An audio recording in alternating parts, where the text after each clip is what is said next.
señor secretario de la Presidencia, prosecretario de la Presidencia, compañeros de gabinete, señores empresarios todos, comienzo por agradecer a ADM la oportunidad de poder compartir este mediodía qué es lo que hemos hecho en materia de política económica.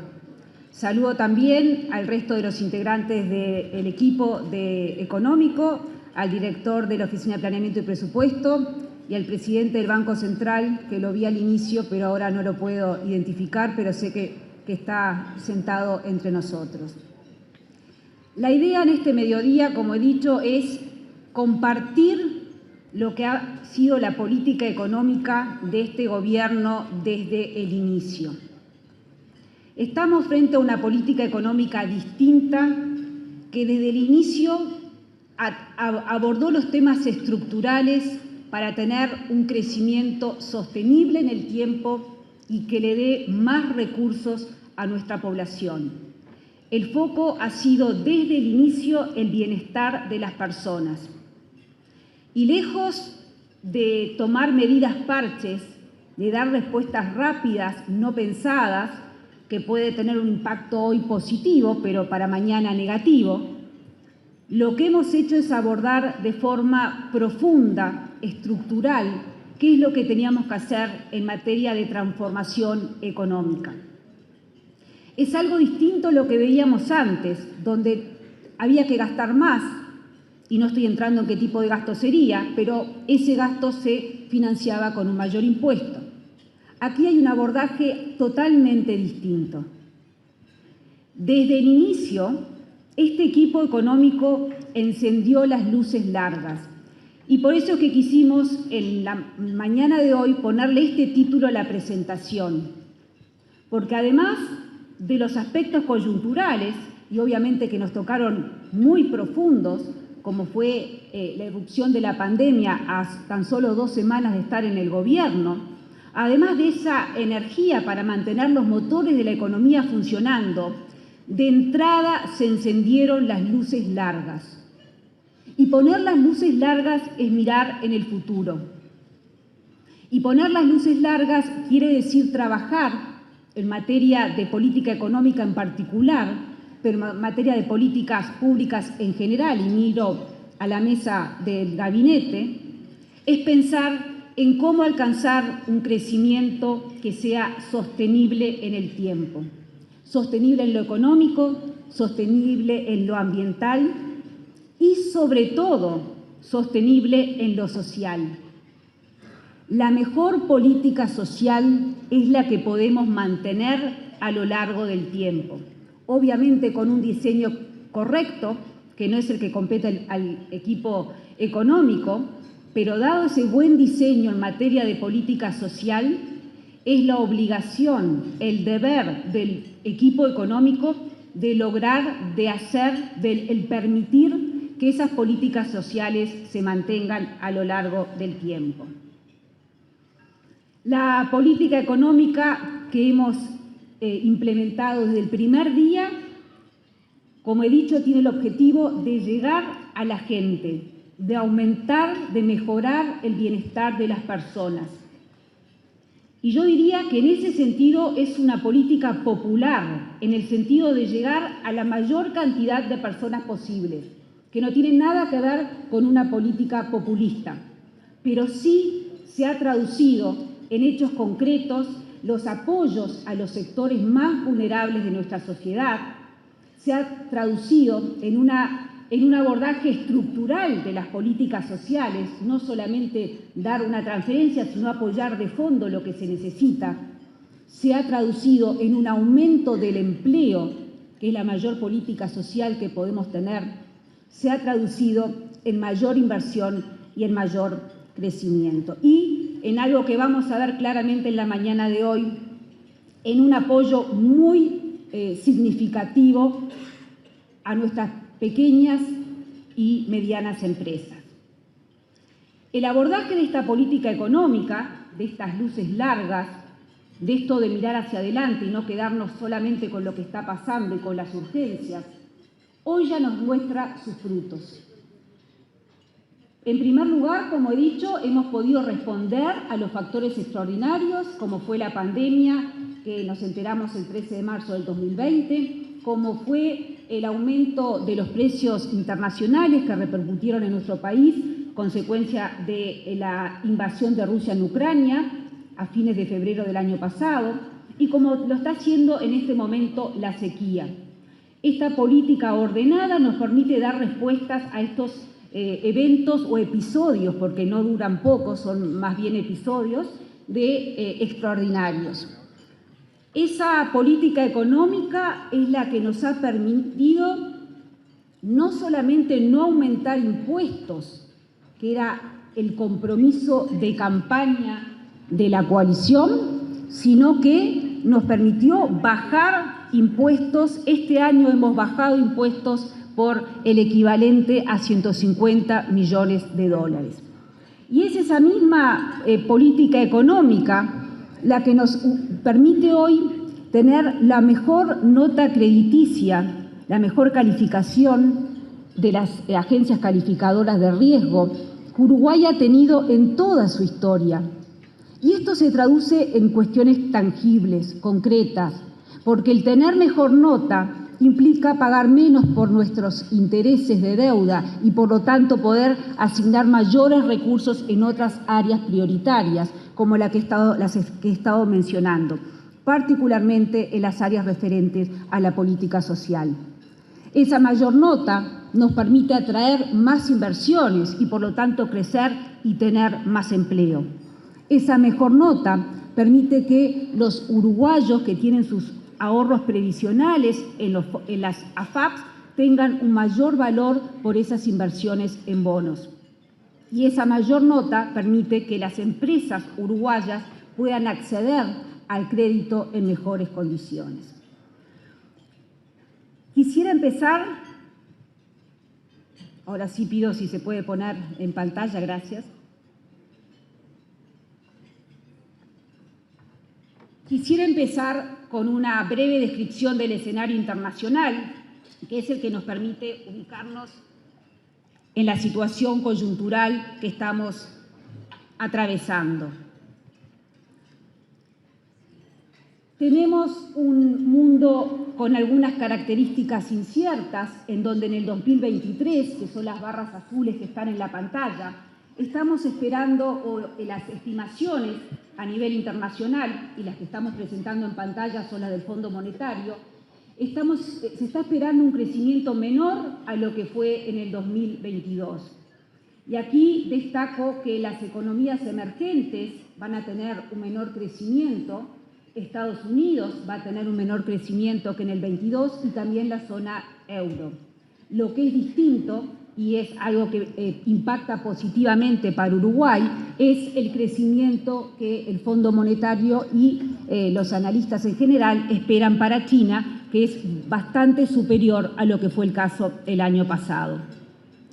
En la región, nuestros vecinos con un magro crecimiento, como vemos, esperado para el 23, como vemos en pantalla, y permítanme aclararles que en el caso de Argentina, si uno mira las expectativas de los analistas de la propia Argentina, lo que se está esperando es una caída en el producto de 2,6%. O sea que tenemos un panorama de crecimiento internacional que está complejo. A este escenario de menor crecimiento internacional se suma un panorama de inflación internacional fuerte, como decía al inicio. Esto responde a la invasión, a la guerra que estamos atravesando, pero corresponde básicamente a las políticas monetarias expansivas que han tenido los países desarrollados. Como respuesta a eso, a mano derecha, esos escalones que vemos corresponden a los aumentos de la tasa de interés, de más arriba el azul de Estados Unidos, el intermedio del Reino Unido y el naranja, marroncito creo que se ve de lejos, que es el que corresponde a la zona euro. Aumentos de tasas de interés internacionales en un contexto de inflación que está bajando, pero que sigue alta con respecto al escenario internacional.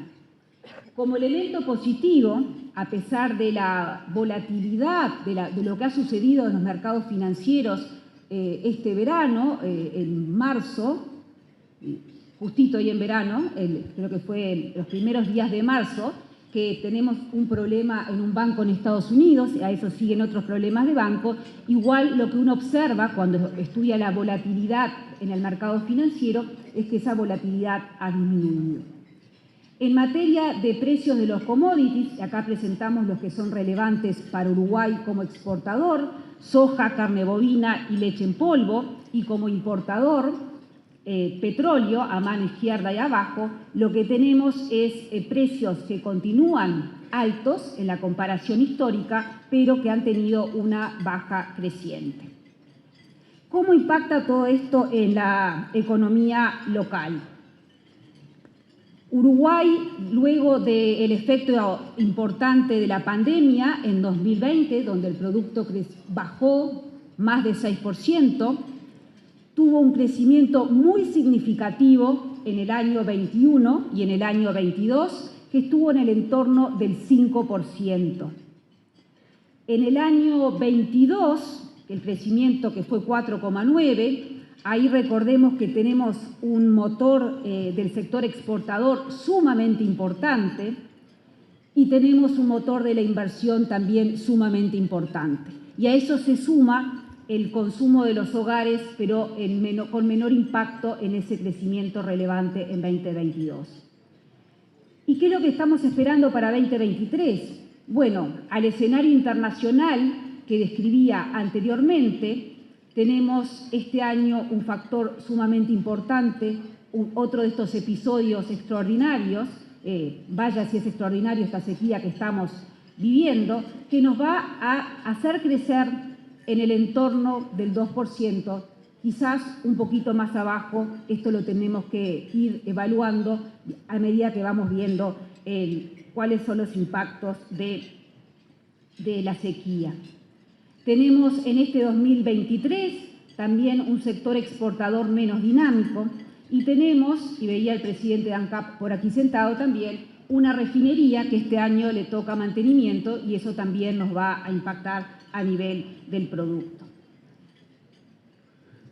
Este 2% de crecimiento esperado para este año está en línea con lo que llamamos el crecimiento potencial de la economía, que es un 2,1%, que es el que realmente nos habilita a tener los recursos necesarios para llevar adelante la política pública.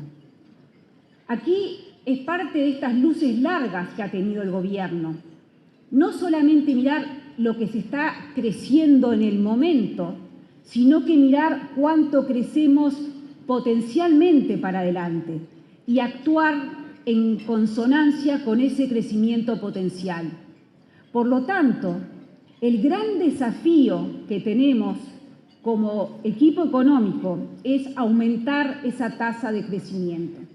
Y ya lo han dicho economistas premios Nobel, que cuando uno mira el crecimiento de un país, todos los demás aspectos económicos pasan a ser secundarios. Lo que necesitamos como país es crecer.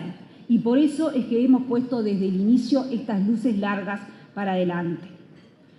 Ese crecimiento en el 2023 va a estar de la mano de una recuperación del salario real que ya se vivió en el 2022 y va a ser uno de los motores del crecimiento del 23. Salario real que se recupera implica mayor consumo de parte de los hogares. Acá tenemos uno de los motores de crecimiento para este año. A este salario real tenemos que agregarle la baja de impuestos que mencionaba al inicio. La baja de impuestos que beneficia a quienes tributan el IRPF y a quienes pagan el IAS, a las personas que tributan el IRPF y que tienen los menores ingresos dentro de este esquema o que tienen hijos a su cargo, esas personas van a tener un aumento mayor en su salario real y de vuelta esto va a traccionar la economía en este 2023. Esta conducta así como también los aumentos salariales que se han dado en el sector público y que son acompañados en el sector privado, nos habla de una política económica distinta que rompe con lo que llamamos la prociclicidad. Si la economía crece más, entonces puedo dar más recursos, puedo aumentar salarios. Vuelvo al concepto que decía antes. Este equipo económico mira el crecimiento potencial y, más allá de que se crezca más o que se crezca menos, pone en marcha políticas que se sostengan a lo largo del tiempo. La recuperación del salario real es un ejemplo de esta política. La baja de impuestos en este año es un ejemplo de esa mirada hacia adelante para tomar las medidas en el día de hoy. Las medidas hoy, digamos. En materia de empleo, esto lo hemos reiterado varias veces, pero lo que observamos es una recuperación de los niveles de empleo con respecto a lo que fue la pandemia, pero también con respecto a lo que fue el empleo en la comparación prepandemia. Ahí mostramos la cantidad de personas ocupadas. Hago la aclaración que el eje empieza en 1.480.000 personas, para que quede claro que el aumento del empleo, pero no empieza en cero en la cantidad de personas, porque después se critican los gráficos que uno presenta. Y comparto que en lo que va del año, de enero a marzo del 23, se han creado unos 7.000 empleos cuando uno compara con el mismo periodo del año pasado. Y si comparamos con el mismo periodo prepandemia, es decir, en el 2019, tenemos unos 47.000 empleos creados. A eso hablamos con sostenibilidad de las políticas públicas. A eso nos referimos con luces largas al abordar la política económica. En materia de inversión, hemos desde el inicio también puesto en marcha mejoras, modificaciones, tanto en el régimen de la COMAP como en lo que se refiere a las inversiones de gran porte y a la ley de vivienda de interés social, y los resultados son los que están en pantalla, teniendo en 2022 proyectos presentados por unos 4.000 millones de dólares, que se suma a lo del 21 y a lo del 20. Observen que es muy significativo el impacto que han tenido las inversiones.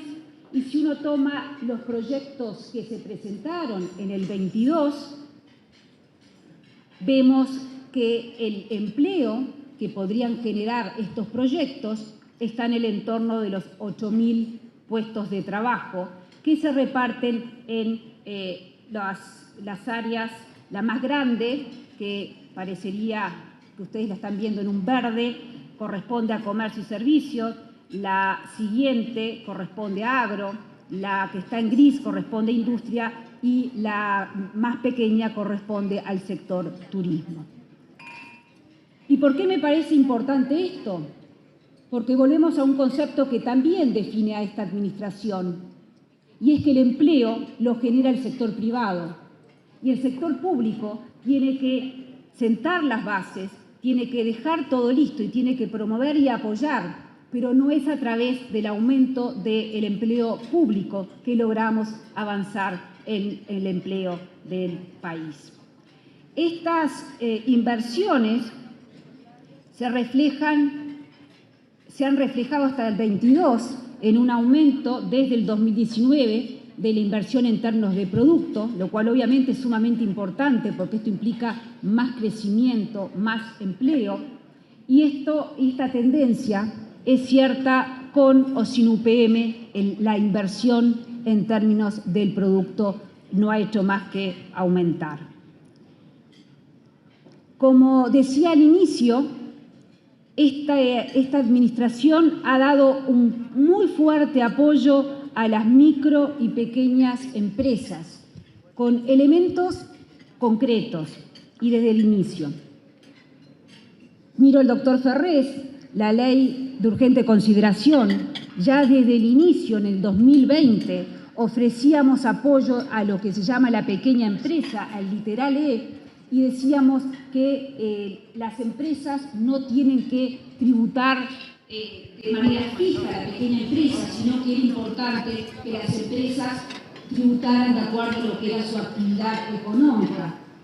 También dijimos que lo que venden las empresas más pequeñas a las empresas más grandes, contribuyentes de IRAE, se puede descontar a los efectos de las empresas grandes. Aquí estoy con la ley de urgente consideración y con algunos decretos adicionales para que no me corrija la directora de política tributaria, pero el concepto es que de entrada lo que hemos hecho fue apoyar a las micro y pequeñas empresas en el 2020. Luego en el 2021, COVID se mantiene y ahí en acuerdo, con un trabajo de todo el gabinete, salimos con lo que llamamos nosotros internamente la ley de MIPYMES 1 y la ley de MIPYMES 2, en donde se dan unos apoyos especiales en lo tributario, en los aportes al BPS, a las empresas más pequeñas, y en una segunda vuelta se amplían y se extienden los beneficios para dentro de las empresas más pequeñas, las que estaban más afectadas por la pandemia. Presentamos también el trabajo que ha hecho la Agencia de Desarrollo. La Agencia Nacional de Desarrollo desde el 2020 trabajó codo a codo con las medidas de apoyo que anunciábamos en conferencia de prensa cada tantos días, pero a partir del 2021 empezó a instalar los centros PYME a lo largo de todo el país, centros que trabajan en coordinación con los centros comerciales de cada uno de los departamentos, teniendo un impacto sumamente positivo. Más de la mitad de los emprendedores que eran informales que se presentaron a estos centros se formalizaron. Y para nosotros eso es una muy buena noticia. Más del 40% de los emprendedores que se presentaron, cuando digo emprendedores estoy hablando de más de 10.000 emprendedores que se acercaron a estos centros PYME. Más del 40% de los emprendedores que vinieron con una idea de negocio la pudieron llevar a cabo y manifiestan el apoyo que estos centros los ha realizado, con lo cual para nosotros también es algo sumamente importante. Luego, el cuarto punto que estamos presentando de apoyo a las micro y pequeñas empresas tiene que ver con la ronda salarial vigente, la 9ª ronda salarial, en donde se le dio un tratamiento distinto a las micro y pequeñas empresas. Y nos parece que tiene que seguir siendo de esa manera, porque no todas las empresas son iguales, algunas exportan, otras no, los tamaños que tienen son diferentes y eso se tiene que ver reflejados en pautas diferenciales. Finalmente, y no sé si lo más importante, pero sí lo más nuevo y de gran impacto, es el alivio tributario que se le ha ofrecido a las empresas más pequeñas. En primer lugar, las empresas que pagan el IRAE ficto dejan de pagar un monto fijo y pasan a tener una tasa progresiva por tramo en un esquema similar al IRPF. Y esto es algo que muchos de los que están sentados aquí nos venían y nos decían en el Ministerio, en la Oficina de Planeamiento y Presupuesto, es algo que hemos escuchado de las propias empresas que era importante cambiar ese esquema. Porque si me pasaba en un peso de la facturación, ya mis ingresos todos tenían que tributar de otra manera. Y por eso es importante ir a esta escalerita, a este esquema progresivo. También a nivel de la pequeña empresa, lo que ya ustedes conocen como Literaley, se logró que si un año le va mejor, la facturación aumenta, no tiene que cambiar de categoría de ejercicio por 3 años, no tiene que cambiar de categoría tributaria por 3 años, sino por un único ejercicio. Esto es algo que lo veníamos escuchando y también solicitado por las empresas. También en materia de IMEVA, se aumentó el tope para poder permanecer dentro del IMEVA, un reclamo también que desde el inicio escuchábamos y que en una situación de sequía nos parecía apropiado dar una respuesta. Y finalmente, y volviendo a las microempresas, lo que se denominan los monotributistas MIDES, tuvieron una condonación de las deudas que se habían generado durante la pandemia. Se dio una respuesta directamente de condonación para este grupo más afectado y que había sufrido directamente las consecuencias de la pandemia.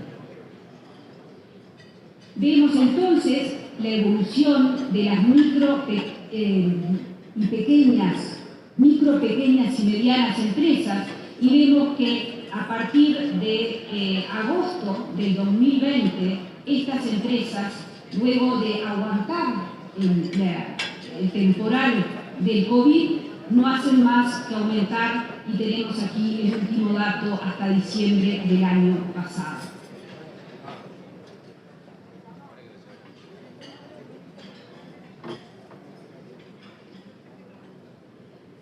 Tomo agua para comentar lo fiscal, que quizás es lo que está atrás de todo esto y es lo que realmente nos da esa mirada de largo plazo que tenemos que tener. Y aquí lo que estamos presentando es el resultado fiscal del gobierno central. Observamos que luego de la caída importante en el 2020, como respuesta al COVID, aquí no lo tenemos separado, lo que es el gasto a través del Fondo Coronavirus, lo que fue la respuesta encapsulada en el Fondo Coronavirus, votado por unanimidad por todos nuestros legisladores.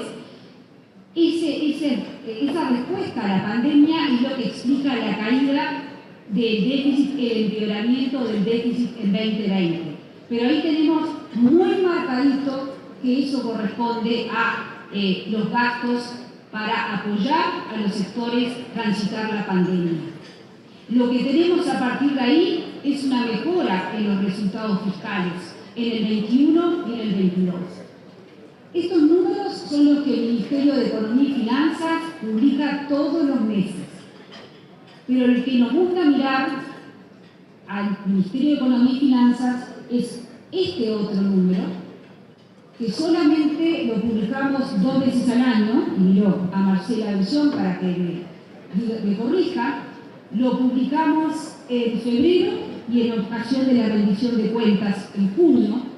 ¿Y por qué nos gusta más este resultado fiscal? Porque el resultado común y corriente, al que publicamos todos los meses, en esta mirada de largo plazo, le quitamos lo que corresponde a factores extraordinarios, le quitamos todos los apoyos que se dan como consecuencia del COVID, le quitamos lo que responde a tenemos que apoyar en esta situación de sequía y además le quitamos todo lo que tiene que ver con el ciclo económico. Esto que decía al inicio, si la economía crece mucho o si la economía crece menos o está disminuyendo, sabemos que la economía pasa por ciclos económicos. Bueno, despejemos el ciclo, el auge o la recesión y demos gasto, crezcamos, aumentemos el gasto en línea con ese crecimiento potencial que decía hoy de 2,1%. Si queremos poder gastar más, tenemos que aumentar el crecimiento. Esa es la mirada de luces largas, de largo plazo que tenemos que tener. Necesitamos crecer más para poder tener más recursos para aumentar el gasto de manera focalizada, de manera eficiente, pero el gasto que haga el gobierno tiene que estar de la mano con el crecimiento potencial de la economía. Y eso es lo que miramos con este resultado estructural que venimos disminuyendo desde esta administración desde marzo del 2020. Respecto a la política monetaria, tenemos que al inicio de la administración la inflación comienza a bajar y luego cuando en el mundo la inflación se dispara, recuerden el gráfico que presentábamos de inflación internacional, con valores del 10%, del 8% en las economías desarrolladas, bueno, eso tiene un impacto en la inflación en Uruguay y la inflación que había llegado a estar dentro del rango meta comienza a aumentar. El Banco Central fue muy claro y es muy claro con su mensaje, con su objetivo de bajar la inflación, cambió el instrumento de política monetaria, que ahora es la tasa de interés, y ha sido muy claro en su comunicación de que este es su objetivo. Lo que hemos visto es una caída en la inflación en los últimos meses, como observamos en el gráfico, y en el último comité de política monetaria, el Banco Central resolvió, y sigo sin ubicar a Diego Labat, vía a Ribeiro, y ahora veo a Labat, el Banco Central resolvió una baja de 25 puntos básicos en su tasa de referencia. Y aquí lo que estamos presentando son el primer número, el 6,85, son las expectativas de los analistas que presenta el propio Banco Central. El 7,83 son las expectativas inflacionarias, la inflación que surge de las curvas de tasa de interés. Si uno mira las tasas a distintos plazos, nos da que esta es la inflación implícita. Y finalmente el 8% es la expectativa de inflación empresarial. Este es un dato nuevo que antes no publicaba el Banco Central y ahora se publica, además de relanzar la encuesta de expectativas de analistas, que había quedado muy chico en la cantidad de analistas. Bueno, se relanza con más analistas y además incluye las expectativas empresariales. Verán ustedes, señoras y señores empresarios, que está en un 8%. El gobierno le gustaría que esas expectativas empresariales se anclaran en niveles más bajos, porque obviamente al final del día esta expectativa impacta muchísimo en los precios y lo que se espera se termina transmitiendo en los precios de los bienes. Tenemos otros elementos en la inflación, pero este nos parece que es uno muy importante. Ya terminando lo que es la coyuntura, quisiera presentar rápidamente, transmitir la tranquilidad del sistema bancario. Esta diapositiva, este mensaje, realmente que el equipo económico no lo venía haciendo hasta este año, pero dado que hemos tenido estos episodios de bancos que han cerrado directamente, que han sido absorbidos, dado estos episodios, transmitirles la tranquilidad que el sistema bancario todo tiene una alta solvencia, los niveles de dolarización aún siguen siendo altos, pero cuando uno mira lo que tiene que ver con los no residentes, exposiciones no residentes, tanto de los depósitos como los créditos, ve que los niveles son sumamente bajos. Con respecto al tipo de cambio real, el tipo de cambio también es uno de estos mensajes o de estas variables de las que recibimos muchas preguntas, y ahí, en primer lugar, lo que el equipo económico responde es que tenemos una situación de exceso, de mucha oferta de dólares en nuestro mercado, y que eso se traduce en los niveles que está teniendo el tipo de cambio. Hemos trabajado exhortando a todos los actores del sector público de que su demanda, su compra de dólares la hagan directamente por el mercado cambiario para sostener esa demanda y de alguna manera no llega a neutralizar, pero frenar un poco la tendencia la tendencia alcista producto de la oferta de dólares. También desde el equipo económico insistimos que lo relevante es mirar no solamente el tipo de cambio, sino el tipo de cambio real. Y ese es el que estamos presentando en la diapositiva. Y lo que dibujamos como esa línea recta es un tipo de cambio real de promedio. Aquí en el Ministerio de Economía y Finanzas no presentamos los modelos, aquí directamente el promedio de tipo de cambio real, pero nos da un análisis muy similar si lo hacemos por modelos, y sí, el tipo de cambio real hoy está por debajo de ese promedio. Y ahí vuelvo a esta mirada de luces largas. ¿Qué es lo que puede hacer el gobierno en esta mirada hacia adelante por el tipo de cambio real? Lo que tiene que hacer es mejorar la competitividad. Y para mejorar la competitividad es que el gobierno está contribuyendo directamente con las finanzas públicas con un gasto sostenible, como mostraba la diapositiva anterior, porque mayor gasto público, mayor déficit fiscal me va a tener un impacto en el tipo de cambio real. El gobierno está contribuyendo con menores impuestos a nuestra población, tanto las personas como las pequeñas empresas. Eso es mejorar la competitividad, que es lo que está detrás de este indicador. Estamos contribuyendo también en la evolución de las tarifas públicas. Por supuesto que no podemos ir contracorriente de lo que pasa con el petróleo en el mundo. Hemos sido muy claros y muy transparentes con el sistema, pero sí las tarifas públicas han evolucionado de manera que nos ayudan en esa competitividad. La obra vial que el ministro Falero presentaba hace algunos días en este mismo lugar, eso implica mayor competitividad para quienes trasladan sus mercaderías a lo largo y ancho de nuestro país. Y también esta mejor nota que tiene Uruguay hoy, ese menor riesgo crediticio, también influye en el crédito que las empresas, a las tasas a las que las empresas pueden acceder al crédito. O sea que eso también es contribuir a la competitividad.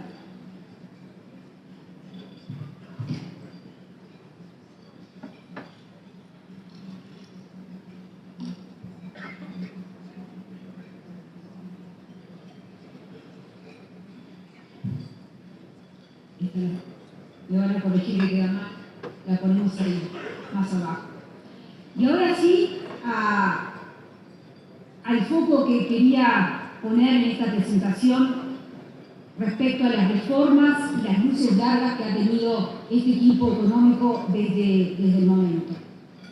Reformas que obviamente no corresponden únicamente al equipo económico, algunas de ellas son básicamente del Ministerio de Economía y Finanzas, pero el trabajo de este ministerio es muy transversal con el resto del gabinete, con la Oficina de Planeamiento y Presupuesto, con el Banco Central, y por lo tanto muchas de estas reformas se hacen en conjunto con el resto del gobierno. En primer lugar, la educación. Si nosotros realmente queremos personas con igualdad de oportunidades en su vida, personas que sean más libres, lo primero que tienen que tener las personas es educación.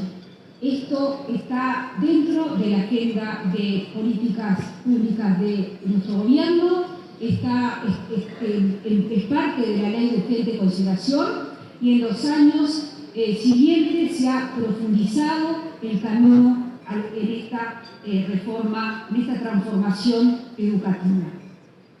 Y si queremos que nuestra población también tenga esas oportunidades para desarrollarse como personas, a la educación le tiene que seguir o va de la mano un apoyo muy especial a los niños más pequeños de nuestro país, que es donde tenemos los niveles de pobreza más altos. Aquí es importante repasar que mientras el primer año el gobierno respondía rápidamente para apoyar a los sectores más vulnerables a atravesar la pandemia, ahí detectamos que habían debilidades que no eran solo consecuencia de la pandemia en los niños más pequeños, sino que había debilidades estructurales que venían de antes. Y por eso se trabajó conjuntamente, obviamente, el MIDES, ACE, INAU, ANEP, Vivienda, OPP, me puedo estar olvidando de algún ministerio, pero los CAIF, INAU, se trabajó en un programa específico y en la primera rendición de cuentas de este gobierno, que fue la correspondiente al año 2020, que presentamos en el año 2021, ahí se puso un programa particular, en un artículo particular, en donde se ponía en marcha un programa estructural de primera infancia. Se pusieron a disposición de las distintas instituciones que llevaban adelante este programa el equivalente a 50 millones de dólares. Eso fue desde la primera rendición de cuentas. Eso es ponerle luces largas y no solamente centrarse en el apoyo que necesita la persona hoy, pero sino lograr que esto sea sostenible en el tiempo.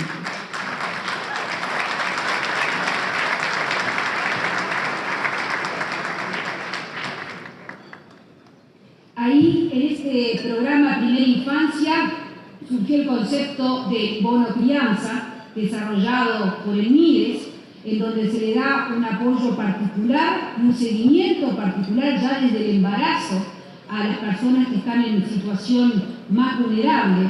Y a eso, el año pasado se le agregó a un público mayor, que llega a más de 140.000 menores, un refuerzo de las asignaciones familiares del plan de equidad en un momento que la pandemia seguía teniendo sus efectos. Junto en esta misma rendición de cuentas, en el año 21, rendiendo cuentas del año 20, verán que el foco del Ministerio de Economía es cómo hemos asignado los recursos. En esa misma rendición de cuentas, además del programa de primera infancia, se presentó un programa especial para poder dar solución a tantos uruguayos que viven en asentamientos. En esa primera etapa, las personas no solamente necesitan ese apoyo en recursos, pero también necesitan tener una vivienda digna para salir adelante. Lo que se hizo en esa rendición de cuentas fue tomar algunos ingresos que se dirigían directamente, dos montos que se dirigían al Instituto Nacional de Colonización, y se los redirigió para que se dirijan a un fideicomiso que va a disminuir, y lo está haciendo ya, la cantidad de asentamientos que hay en el país, dando una solución integral que tiene que ver con la vivienda, pero también con los aspectos sociales, trabajando desde una nueva dirección de vivienda conjuntamente con el Congreso de Intendentes. Acá es un trabajo en donde están involucrados los intendentes, las intendencias de los países, del país, y donde tiene también un rol muy especial medir. De esta manera se dieron aproximadamente unos 40 millones de dólares anuales a este fideicomiso, que puede apalancar, si la velocidad de ejecución del fideicomiso lo necesita, esos recursos pueden apalancarse con un endeudamiento que permita acelerar el plan de asentamientos. Yo diría que estos dos aspectos, de primera infancia y vivienda, constituyeron un hito histórico en nuestro país en lo que se refiere a políticas sociales. Así lo presentamos en el 2021 y estamos convencidos que así lo es. En esta mirada de luces largas, vuelvo a tomar el aspecto fiscal que presentamos en la coyuntura, pero ahora con esta mirada de largo plazo. Y acá sí, esto compete al Ministerio de Economía y Finanzas. El nombre feo, suena duro, regla fiscal, que no es ni más ni menos que ser prudentes con los dineros de todos ustedes, de los contribuyentes. Ser prudentes y mirar hacia adelante. Ahí el foco, la regla fiscal tiene 3 pilares, que son los que presentamos en la pantalla. La primera pata de la regla fiscal tiene que ver con el resultado fiscal que les presentaba una diapositiva para atrás. Les dije, todos los meses publicamos este resultado, pero el que nos importa es este otro, que es el estructural. El que le quitamos los factores extraordinarios y el que le quitamos el ciclo económico. Eso es mirar el resultado estructural. El segundo pilar tiene que ver con el gasto total del gobierno y ahí lo calzamos directamente con que ese gasto tiene que estar limitado por el crecimiento potencial de la economía. Y finalmente le ponemos un tope al endeudamiento del gobierno central. Estos 3 pilares se instrumentaron en el primer año de gobierno. También nos remitimos a la ley de urgente consideración para ver que ahí está el marco de la regla fiscal. Estos 3 pilares se cumplieron en el 2020, en el 2021 y en el 2023. Y lo importante acá, más que el cumplimiento de estos pilares, es que lo que estamos buscando es que la deuda se estabilice en términos del producto. Eso es lo que está atrás de este diseño de regla fiscal. Veníamos de un tiempo en donde en nuestro país no había credibilidad fiscal. Se ponía un objetivo y no se lo cumplía. Se cambiaba el objetivo y tampoco se llegaba a ese número fiscal. Este gobierno logró reinstalar la credibilidad fiscal. Y esto no es que nos gustan los números y qué lindo la regla fiscal. Esto es la base para llevar adelante políticas sociales sostenibles. La regla fiscal lo que nos permite es la sostenibilidad de las políticas sociales diseñadas por quienes correspondan. Pero si desde el equipo económico ponemos y sacamos los recursos y bailamos al ritmo de la economía, no tenemos una permanencia en el tiempo de las políticas sociales necesarias.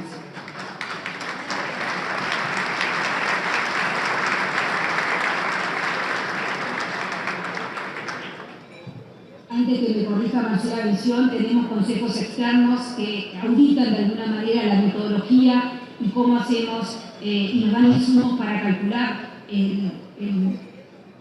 los valores de los datos fiscales. Reforma de la seguridad social. Durante mucho tiempo discutimos que era absolutamente necesario y urgente llevar adelante la reforma de seguridad social. Nuestro país tiene una declinación en la tasa de natalidad y felizmente tenemos un aumento en la expectativa de vida.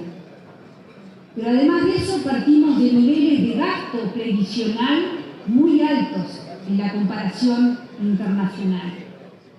Y además de eso, como nos ha indicado muchas veces el doctor Saldaña, tenemos un sistema inequitativo en donde cada peso que aporta el trabajador al sistema le rinde distinto según el distinto subsistema en donde se aporte ese peso. Tenemos ahora una reforma de la seguridad social votada que da respuesta a esta problemática.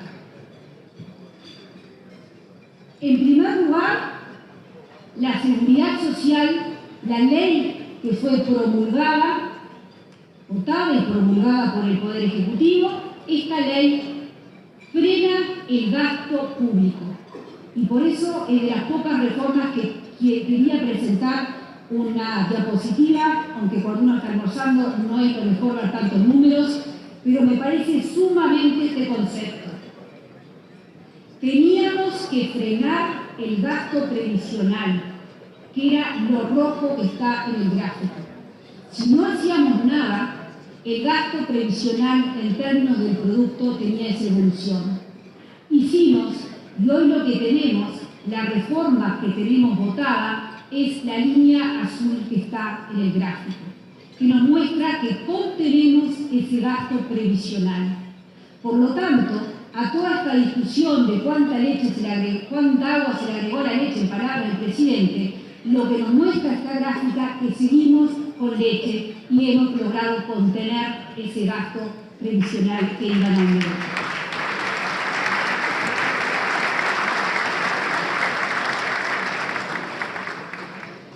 Esto no solamente lo muestran los números, no solamente es una convicción del gobierno, sino que hace pocos días la calificadora Standard & Poor's aumentó la nota crediticia de nuestro país a la categoría BBB+, que es la más alta que ha tenido Uruguay en su historia.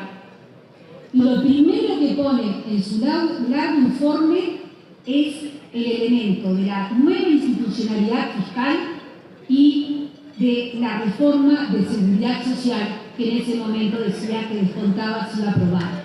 Hoy está aprobado.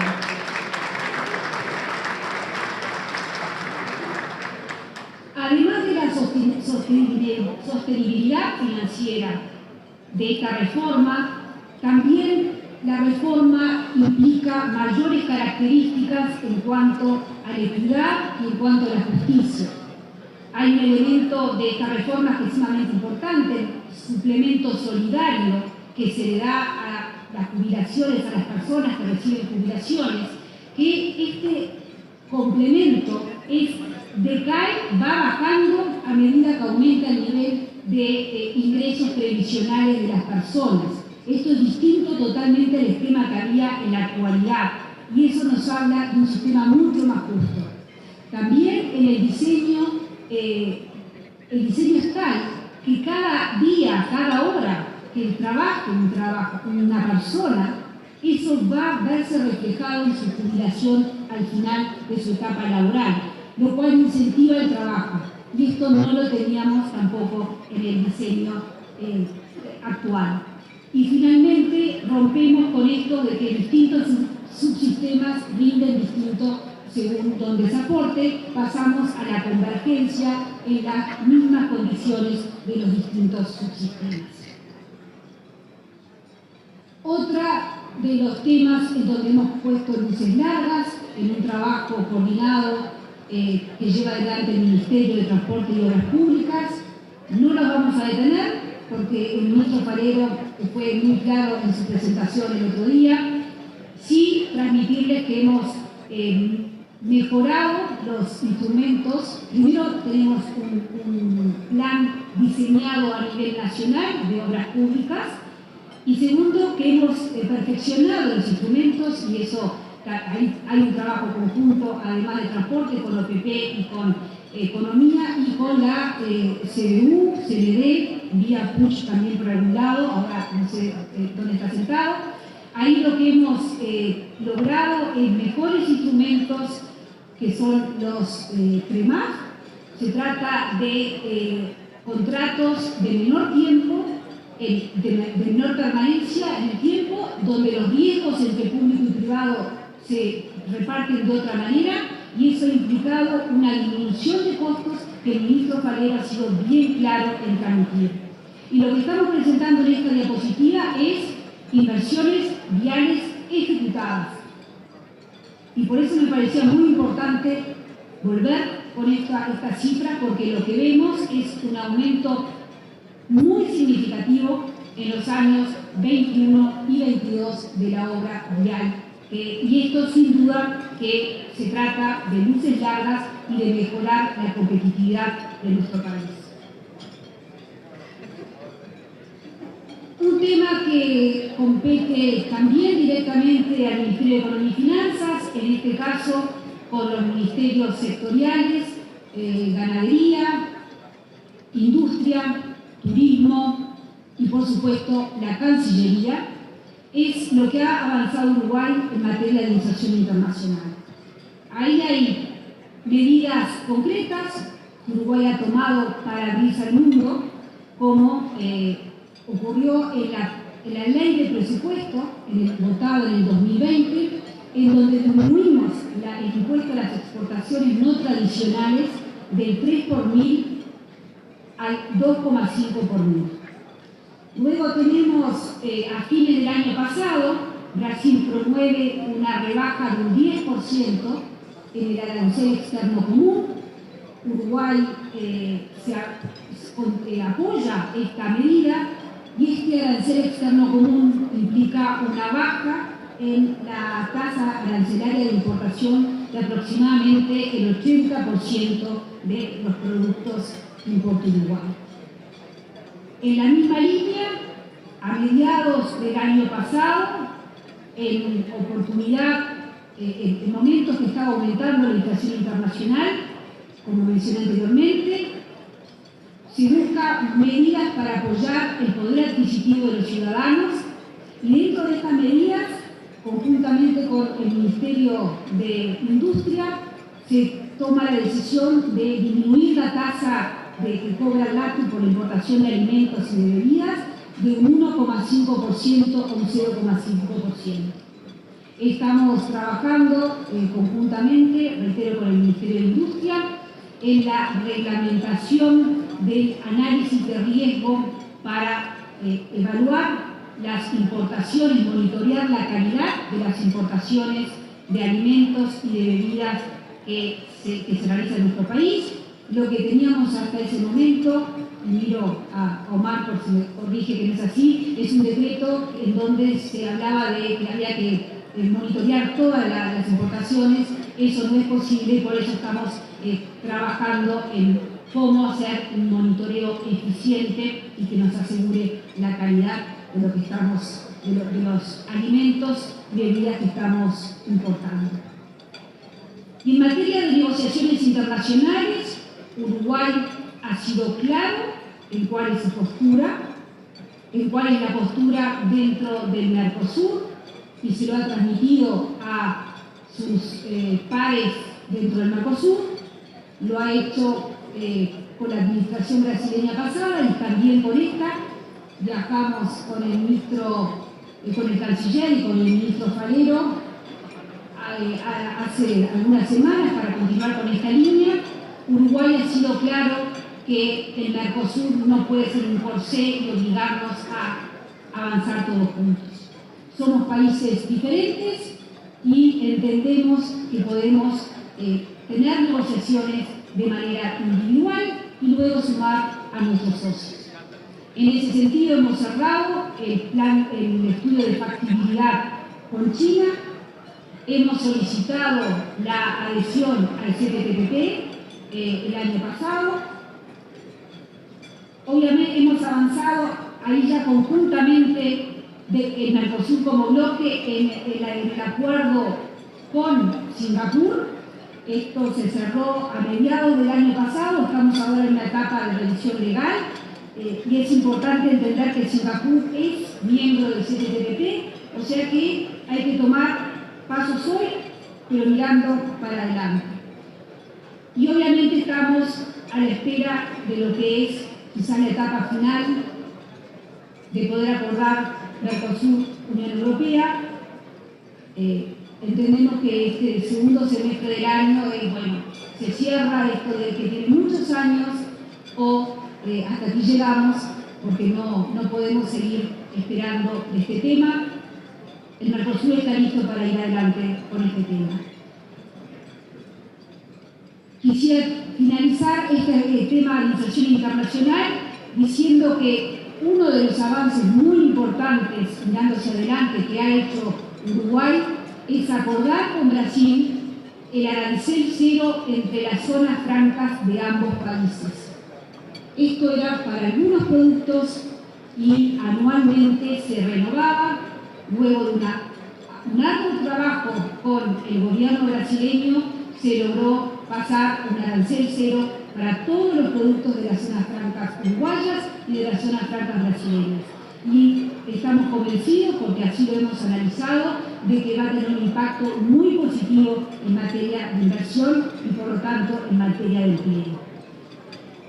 Para terminar la inserción internacional, más allá de estos aspectos ambiciosos que hemos compartido, muchos de los cuales obviamente no depende de Uruguay solamente, depende que la otra parte, que China, que los miembros del CPTPP nos respondan, pero acá está Uruguay listo con los deberes hechos, pero además de eso, de esos aspectos ambiciosos, Uruguay ha avanzado en pasos muy concretos con los ministerios sectoriales en lo que es habilitaciones sanitarias y fitosanitarias. No voy a repasar la lista, pero sí recordar que tenemos habilitaciones de frigoríficos para vender carne bovina a Corea del Sur, tenemos habilitaciones de frigoríficos para exportar carne bovina y ovina a Singapur, tenemos habilitaciones, todas estas habilitaciones son del año pasado,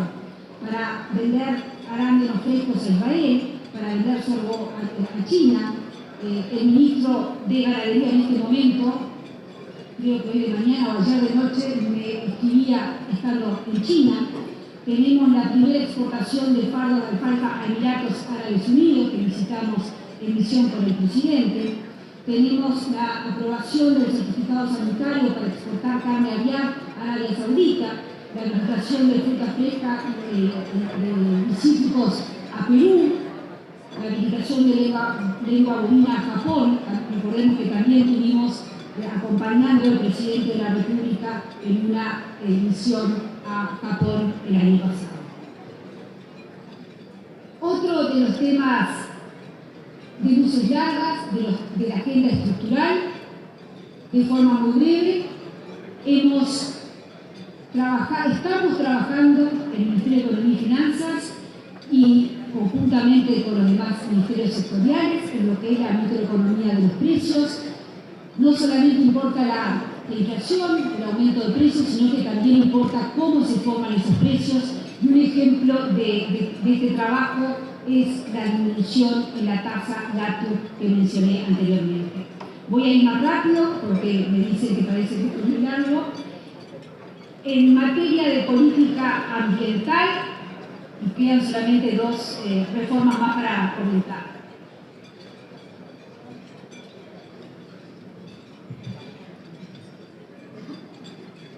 Me importa mucho la política ambiental, pero tengo que ser muy sintética. Uruguay también desde el inicio, esta administración entendió que la política ambiental no podía ser ajena a la política económica. Uruguay internalizó ya desde la ley de presupuesto que la política ambiental tiene que ser parte de la política económica, lo puso de manera explícita. La reducción de los gases de efecto invernadero y la adaptación al cambio climático iban a ser parte de la política económica. Y así hemos dado muchos pasos, no los voy a repasar por problema de tiempo, pero sí quisiera destacar un aspecto en el que Uruguay está siendo pionero en el tiempo, está siendo pionero en el mundo. Se dice mucho de que hay que avanzar de manera ambiental, de manera responsable con el ambiente. Lo dicen los países emergentes, pero también los países desarrollados.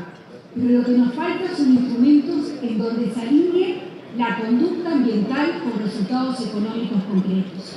En ese sentido, Uruguay ha sido pionero en la emisión de un bono cuya tasa de interés está atada a los compromisos ambientales. Si Uruguay cumple con esos compromisos ambientales, paga menos tasa de interés. Si Uruguay no llega a esas metas ambientales, es penalizado y paga una tasa de interés mayor. Los compromisos ambientales surgen del Acuerdo de París, surgen de las contribuciones nacionales determinadas que había presentado el país. Es decir, que no se toma cualquier cosa, sino algo concreto que se pueda medir, que se pueda verificar.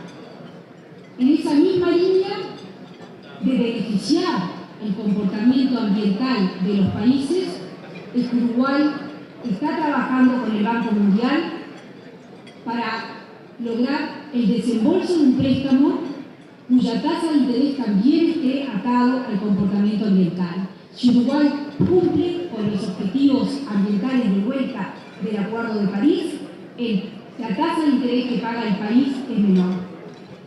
Y esto es sumamente interesante porque en el caso de los préstamos de los organismos multilaterales, alguien tiene que pagar esa menor tasa de interés. Y lo que está trabajando Uruguay, lo que está solicitando, es que sean los países más desarrollados que paguen esa baja el interés que paga el país. Y así realmente se concreta en un apoyo tangible, tanta prédica de los países desarrollados por apoyar la recuperación ambiental. Finalmente, en materia de innovación, aquí también creemos que Uruguay tiene ventajas comparativas en lo que son el mundo científico, en lo que es los aspectos tecnológicos y, como decía recién, en el abordaje de la política ambiental sostenible. Y con eso en mente es que en la última rendición de cuentas presentamos un artículo en donde se asignan recursos concretos a un programa que conjuntamente con el Ministerio de Industria, con la OPP y con el Ministerio de Educación y Cultura estamos implementando, estamos iniciando su lanzamiento y que básicamente lo que se trata es de aprovechar estas ventajas comparativas que tenemos y tener una nueva ola de innovación que se base en la biotecnología, en las tecnologías verdes y en la inteligencia artificial. Y obviamente cuando uno habla de inteligencia artificial, esto llega de transversal a todos los sectores. Nosotros estamos convencidos que tenemos todas las capacidades para que las soluciones que se les ocurran a los uruguayos, los algoritmos que podamos crear, yo no lo voy a crear, pero los algoritmos que puedan crear los uruguayos compitan con las soluciones que pueden ofrecerse en cualquier lugar del mundo. Y eso nos va a dar un salto en materia de crecimiento. Había olvidado que me faltaba esta parte final. Lo dije al inicio, la nota de Uruguay, la calificación crediticia de Uruguay es la más alta que hemos tenido en la historia de nuestro país, la nota más alta antes de estamos en BBB+, que significa un escalón por debajo de lo que se llama alta calidad y fuerte capacidad de pago. Esto en los mercados se ha traducido en el riesgo soberano más bajo, este es el gráfico a la derecha, que tenemos hasta ahora.